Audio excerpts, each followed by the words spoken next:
ನಮಸ್ಕಾರ ವೀಕ್ಷಕರೇ, ಇದು ನಿಮ್ಮ BNN ಕನ್ನಡ, ನಿಮ್ಮ ಧ್ವನಿ, ನಿಮ್ಮ ಸುದ್ದಿವಾಹಿನಿ. ನಾನು ವಿಶಾಖ ದೇವೇಂದ್ರ ಕುಮಾರ್.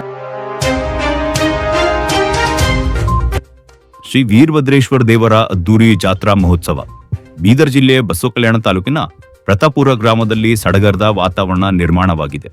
ಗ್ರಾಮದ ಆರಾಧ್ಯ ದೈವ ಶ್ರೀ ವೀರಭದ್ರೇಶ್ವರ ಜಾತ್ರಾ ಮಹೋತ್ಸವದ ಭಿತ್ತಿಪತ್ರಗಳನ್ನು ಪೂಜ್ಯ ಶ್ರೀ ಅಭಿನವ ಘನಲಿಂಗ ರುದ್ರಮುನಿ ಶಿವಾಚಾರ್ಯರು ಇಂದು ಅಧಿಕೃತವಾಗಿ ಬಿಡುಗಡೆ ಮಾಡಿದರು. ದೇವಸ್ಥಾನದ ಸಭಾಂಗಣದಲ್ಲಿ ನಡೆದ ಪತ್ರಿಕಾಗೋಷ್ಠಿಯಲ್ಲಿ ಮಾತನಾಡಿದ ಶ್ರೀಗಳು ಹಾಗೂ ದೇವಸ್ಥಾನದ ಪಂಚಕಮಿಟಿಯ ಪದಾಧಿಕಾರಿಗಳು ಜಾತ್ರೆಯ ಸಿದ್ಧತೆಗಳ ಕುರಿತು ಮಾಹಿತಿ ನೀಡಿದರು.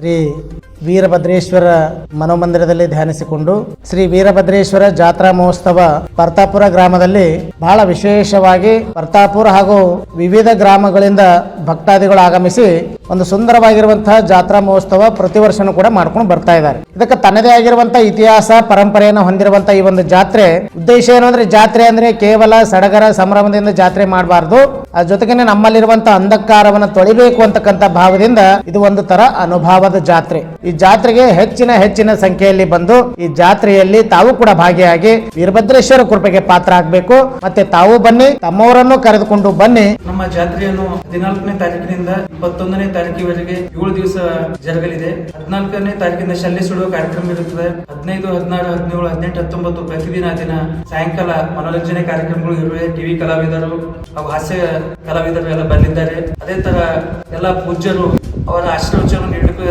ದಿನಾನು ಬರಲಿದ್ದಾರೆ. ಸಾಯಂಕಾಲ 21ನೇ ತಾರೀಕಿಗೆ ಪಲ್ಲಕ್ಕಿ ಮೆರವಣಿಗೆ, ಅಗ್ನಿ ಪ್ರವೇಶ, ಈ ಎಲ್ಲ ಕಾರ್ಯಕ್ರಮ ಇರುತ್ತದೆ. ಪ್ರತಿ ವರ್ಷದಂತೆ ಈ ವರ್ಷವೂ ಜಾತ್ರಾ ಮಹೋತ್ಸವ ಅತಿ ವಿಜೃಂಭಣೆಯಿಂದ ಆಚರಿಸಿಕೊಂಡು ಹೋಗ್ಬೇಕಂತ ಹೇಳಿ ಸಮಸ್ತ ಪ್ರತಾಪುರ ಗ್ರಾಮಸ್ಥರಲ್ಲಿ ಹಾಗೂ ಎಲ್ಲ ಊರುಗಳಲ್ಲಿ ನಮ್ಮ ಆಡಳಿತ ಮಂಡಳಿಯವರು ವಿನಂತಿ ಮಾಡಿಕೊಂಡಿದ್ದಾರೆ. ಈ ಭವ್ಯ ಜಾತ್ರೆ ಮಹೋತ್ಸವಕ್ಕೆ ರಾಜ್ಯದ ವಿವಿಧ ಭಾಗಗಳಿಂದ ಭಕ್ತ ಸಾಗರವೇ ಹರಿದು ಬರುವ ನಿರೀಕ್ಷೆ ಇದ್ದು, ಸಾರ್ವಜನಿಕರು ಹೆಚ್ಚಿನ ಸಂಖ್ಯೆಯಲ್ಲಿ ಪಾಲ್ಗೊಂಡು ವೀರಭದ್ರೇಶ್ವರನ ಕೃಪೆಗೆ ಪಾತ್ರರಾಗಬೇಕೆಂದು ವಿನಂತಿಸಿದರು. ಈ ಸಂದರ್ಭದಲ್ಲಿ ದೇವಸ್ಥಾನದ ಪಂಚಕಮಿಟಿಯ ಅಧ್ಯಕ್ಷರು, ಉಪಾಧ್ಯಕ್ಷರು ಸೇರಿದಂತೆ ಸಮಸ್ತ ಪದಾಧಿಕಾರಿಗಳು ಹಾಗೂ ಗ್ರಾಮದ ಪ್ರಮುಖರು ಉಪಸ್ಥಿತರಿದ್ದರು. ಮಹಾತ್ಮ ಬಸವೇಶ್ವರ